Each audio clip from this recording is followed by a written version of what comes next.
Testing of Hyundai HGN16 ACB.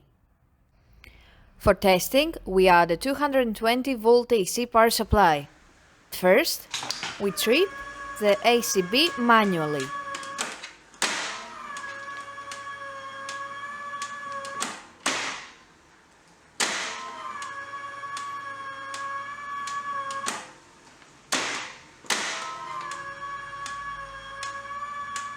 Then, we trip the ACB with the help of the UVT.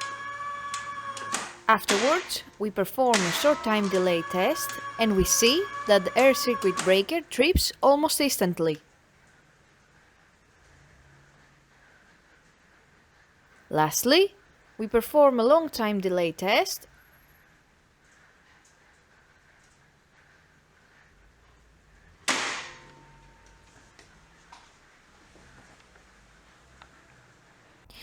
It is now clear that the air circuit breaker is working successfully and is ready to be delivered to the customer.